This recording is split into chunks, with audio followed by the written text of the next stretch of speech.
शुभ दिवस बच्चों।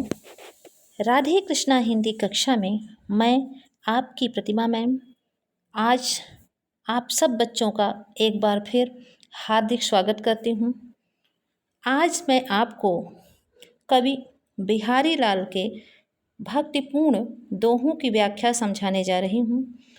तो आइए सबसे पहले उनके कुछ दोहों को लयबद्ध करने का प्रयास किया जाए। मेरी भव बाधा हरो राधा नागरी सोई, जातन की झाई परे श्याम हरित दुति होई बिहारी, श्याम हरित दुति होई। मोर मुकुट की चंद्रिकनु यौ राजत नंद नंद, मनुष्य शेखर की आकस किय शेखर सतचंद बिहारी, किय शेखर सतचंद। तो ये तो हो गया इन दोहों का गेय रूप। आइए अब बिना समय बर्बाद किए सबसे पहले प्रसंग पे ध्यान दिया जाए। संदर्भ आप लिख लेंगे लेकिन मैं आपको समझा दे रही हूँ। प्रस्तुत पद्यांश कविवर बिहारी लाल द्वारा रचित बिहारी सतसई से हमारी पाठ्यपुस्तक काव्य संकलन में संकलित भक्ति शीर्षक से उद्धृत है। ये आपका संदर्भ हो गया जो सभी दोहों के लिए एक समान होगा। प्रसंग प्रस्तुत दोहे में बिहारी ने सतसई की निर्विघ्न समाप्ति के लिए राधिका जी की स्तुति की है। ये आपका प्रसंग हुआ। अब आइए व्याख्या पे ध्यान दिया जाए। बिहारी लाल जी कहते हैं, मेरी भव बाधा हरो राधा नागर सोई, जातन की झाई पर श्याम हरित दुत होई। बिहारी लाल जी कहते हैं, राधा नागरी वह चतुर राधा जी, जातन की झाई पर जिनके शरीर की परछाई मात्र पड़ने से श्याम हरित दुति होई, श्याम हरे रंग के हो जाते हैं, श्याम हरे रंग के हो जाते हैं अर्थात परम आनंद, श्याम हरे रंग के हो जाते हैं अर्थात परम आनंदित हो जाते हैं। वह राधा रानी मेरी सभी भव बाधाओं को अर्थात सांसारिक बाधाओं को दूर करें। ये हो गई आपकी व्याख्या।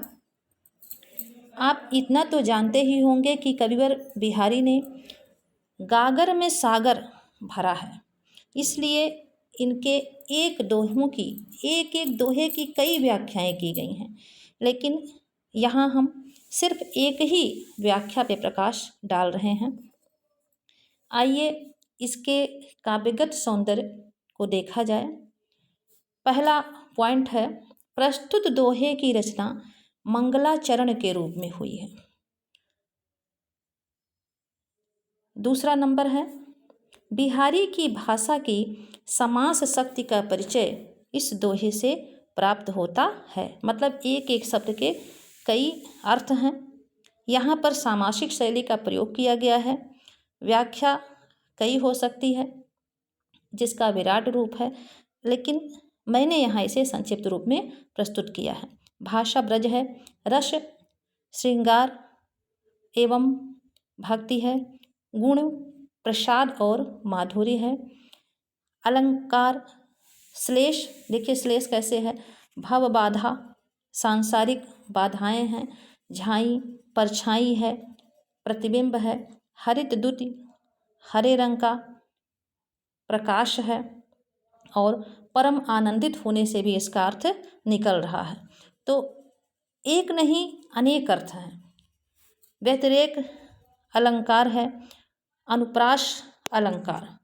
यहाँ पे अनुप्रास अलंकार भी है, जैसे देखिए हरों में रा है और राधा में रा है, नागर में रा है। तो इन स्थानों पे अनुप्रास अलंकार के भी दर्शन होते हैं। आइए अब बढ़ते हैं अगले दोहे के व्याख्या की तरफ।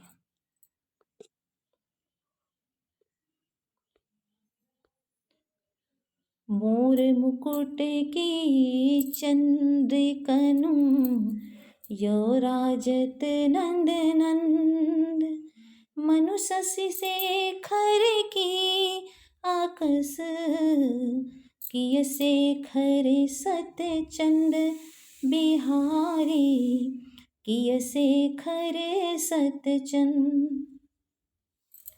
बिहारी लाल जी कहते हैं, मोर मुकुट की चंद्र कनु। श्री कृष्ण अपने मस्तक पर अनेक चंद्रिकाओं से सुशोभित मोर पंख का मुकुट, मोर पंखों का मुकुट लगाकर यों इस प्रकार राजत सुशोभित हो रहे हैं। नंद, नंद मतलब नंद के पुत्र, नंद को आनंदित करने वाले अर्थात कृष्ण। तो कृष्ण अनेक चंद्रिकाओं से निर्मित या अनेक चंद्रिकाओं से परिपूर्ण मोर पंख के मुकुट को लगाकर इस प्रकार सुशोभित हो रहे हैं। मनु शशि शेखर की अकश किय शेखर सत चंद। मानो शशि शेखर चंद्रमा को अपने शिखर पर धारण करने वाले महादेव से ईर्ष्यावश, आकाश मतलब प्रतिबिंब, महादेव से ईर्ष्यावश उन्होंने उनके प्रतिबिंब को अपने रूप में प्रस्तुत करने के लिए सैकड़ों चंद्रमाओं को अपने शिखर पर मोर पंख के मुकुट के रूप में धारण कर लिया है। तो ये आपकी हो गई ये व्याख्या। यहाँ पे मनु शशि शेखर में उत्प्रेक्षा अलंकार है, क्योंकि यहाँ पे संभावना व्यक्त की गई है। बाकी सारी चीज़ें वही होंगी। मोर मुकुट में माँ माँ आया है, इसलिए यहाँ पे अनुप्रास अलंकार भी है। आगे देखिए, सोहत ओढ़े पीत पटु श्याम सलोने गात, मनो नील मणि शैल पर आतप पर्यो प्रभात। देखिए यहाँ पर भी मनो शब्द आया है, संभावना व्यक्त की गई है, इसलिए यहाँ पर भी उत्प्रेक्षा अलंकार है। श्याम सलोने में अनुप्रास अलंकार है। सोहत ओढ़े पीत पटु, बिहारी कहते हैं श्याम सलोने गात, सांवले रंग के सलोने सुंदर स्वरूप वाले, सुंदर शरीर वाले कृष्ण, श्याम रंग के, सांवले रंग के या काले रंग के सुंदर शरीर वाले कृष्ण पीत पटु, पीला वस्त्र अर्थात पीतांबर ओढ़े हुए या धारण किए हुए सोहत इस प्रकार सुशोभित हो रहे हैं। मनो नीलमणि शैल पर, मानो नीलमणि शैल पर, नीलमणि पर्वत पर प्रभात कालीन आतप सूर्य के पीले रंग का प्रकाश, आतप मतलब प्रकाश, तो सूर्य के पीले रंग का प्रकाश पर्यो पड़ रहा है। आइए अगले दोहे की व्याख्या पे ध्यान दिया जाए। अधर धरत हरि के परत, ओठ डीठ पत ज्योति, हरित बांस की बांसुरी, इंद्र धनुष रंग होती। बिहारी कहते हैं कृष्ण ने अपने होठों पर, ओठ अर्थात होठों पर, अधरों पर हरित बांस की बांसुरी, हरे बांस की बांसुरी को धारण किया है। अधर धरत, अधरों पर धारण किया है हरे बांस की बांसुरी पर। इस बांसुरी पर, परत मतलब पड़ रहा है क्या, इस बांसुरी पर उनके डीठ अर्थात नेत्रों के नीले रंग का प्रकाश, पट उनके पीतांबर के पीले रंग का प्रकाश और होंठ और उनके अधरों के लाल रंग का प्रकाश पड़ रहा है। और बांसुरी हरे रंग की है ही, क्योंकि वह हरे बांस की है। इस प्रकार उनकी बांसुरी इंद्रधनुष के समान विभिन्न रंगों की दिखलाई पड़ रही है। तो ये आपकी हो गई बिहारी के 4 दोहों की व्याख्या।